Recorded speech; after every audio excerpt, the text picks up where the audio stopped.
Hello friends, Mark Holmes here with my buddy Cowboy Jobu, and as always, thank you guys for watching, commenting, and subscribing to the Jobu Sports Report. Well, you're not going to have too much to watch on this one because I'm actually in my car driving home, and you guys are going to help keep me awake. I had my day job up in Maryland, and I ended up having to drive to Central Virginia, take care of a punch list of stuff for a house that I built that's closing on Friday, and I've got to get back home, so I got another 150 miles of driving I got to do to get back home so I can get to bed and get up and be in D.C. tomorrow morning at 9 o'clock to look at a museum for our job that we have to do. So, it's been a long day, and by the time I get home, I'll have driven about close to 400 miles today. So, I'm a little tired physically, and I'm tired of the whole Tony Romo situation. My God, people, please let it go. Just let it go. Some of the comments that I get from people are just asinine. We should have an open quarterback competition. Okay. Here's why you don't need to do that. Because if you keep Tony Romo on the roster, it's going to cost us $54 million. Because what you fail to understand is, if Tony is on the roster, you're paying for this year, and then you have to deal with the same situation next year. So that means $24 million this year. And then, of course, you may have to cut him then next year, and then you've got the cap hit then. Second thing that's going to do is, if I were Dak Prescott after having Rookie of the Year season, doing everything above and beyond what you could ask a quarterback to do, knowing that I'm only getting paid $600,000 a year, that you're going to pay this guy $24 million at the detriment of the team, because that $24 million is money we need on other players. I would be ready to say, F you. Just like Serrano said to Jobu, if you don't help me now, I say F you, Jobu. I do it myself. Second thing is I'm sorry. 2014 season was his best season. And Dak Prescott's numbers are comparable to that. He's less expensive, he's young, and he's proven he can take a hit. Tony Romo played 3 plays in 1 game and was knocked out. 3 of the last 6 games he's played in, he's been knocked out. It's done. It's over with. And for all of you guys out there who keep waiting for Dak Prescott to fail and are judging him on some crazy scale that is just unbelievable, the guy went 13-3, which matched Tony Romo's best season. Ended up only with 4 interceptions. And this whole thing of Dak Prescott is just untouchable. He never gets blamed for any losses. Well, I got to tell you,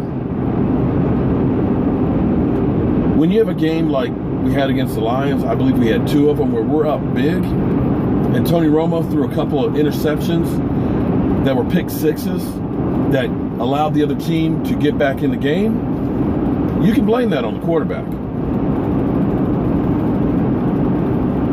2 of the games that we lost were against the Giants. I can't say that Dak Prescott threw interceptions that cost us the game. The Giants' defense shut down pretty much everybody. They shut down Zeke Elliott. And even in those 2 games, we were close, damn close to getting those. So when you say that Dak Prescott doesn't get blamed for any losses, well, there's only 3 losses, and one of those were against the Eagles, where he only played a couple series. So I am just sick and tired of this bullshit about Tony Romo needs to stay as our backup. People, you cut him June 1st, we get $14 million of cap relief for this year. $14 million. Do you know how many players we can re-sign of our own free agents? The Between that and doing some restructuring of the contracts, maybe we can get a premier pass rusher in here, a Calais Campbell, or one of the other free agents that are out there that's going to help that defense step up. And hypothetically, let's say money wasn't an issue. Honestly, how much more do you think you would get from Tony Romo versus Dak Prescott? Honestly. Because I keep hearing that, oh, well, he gets the ball downfield. Yeah, but he also turns the ball over more. And he doesn't have that extra element that Dak Prescott has, which is his legs when needed. So, any of you out there that are just hell-bent on being a Tony Romo supporter and think that I'm going to change my opinion, I'm not. I've been all in with Dak Prescott since this time last year. And if you don't like what I'm saying, take it someplace else. There are plenty of other sites that you can listen to that'll agree with you. So, take that as you will. I say the time is now with Dak Prescott, and you've got to look at the long-term value of him and getting rid of Tony Romo. Roger Staubach got old and was replaced. Troy Aikman got old and was replaced. Joe Montana, with 3 Super Bowl rings, got replaced. It's the natural order of the NFL. Why is it you guys think Tony Romo's any different? So, I hope you enjoyed listening to me in the dark. I appreciate it because I just got another 8 miles underneath my belt. And as always, friends, I want to thank you for watching, subscribing, and commenting on the Joe B Sports Report. And please, take that Tony Romo garbage someplace else. I'm tired, man. I'm tired of it. Have a great night. Hello, friends. Mark Holmes here, taking a look at this house that I built, probably for the last time. I actually built all the cabinets. I laid all the tile here on the floor, laid the wood flooring in here, framed it all up, installed all the light fixtures, built the countertops, the cabinets, and it's finally done and ready for a family to move in.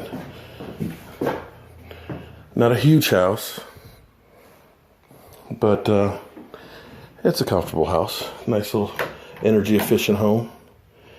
The small bedroom, closet, shelves and things in there.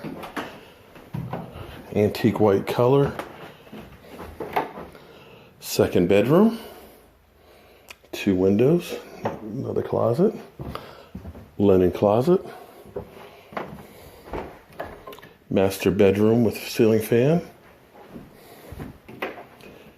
His and her closet. Hers, of course, is bigger than his closet. Again, not a huge house, but it's a cozy house. And then, of course, another full bathroom. Rather proud of it, you know. It's a great starter home. You can see a family in here, growing up. And it's got a lot of nice little features in it with the hardwood floor into the ceramic tile in the kitchen, a little deck in the back. And the thing that I love the most is actually the old style front porch here. And it's kind of nice because in the fall, the mountain over here, when it turns all the different colors and stuff, the sun rises over here. And you're kind of elevated up on this hill, but you still have a nice flat area here where you can play on it. And believe it or not, the steps here, Tom Donnelly will tell you that I'm insane. I actually poured all this and mixed all this cement by hand, mainly because I wanted to prove somebody wrong. But I think it's actually a really nice home. And this is one of the things that I do for a day job, for any of you guys that wonder. So friends, thank you for following along and being part of the Joe Boo Report.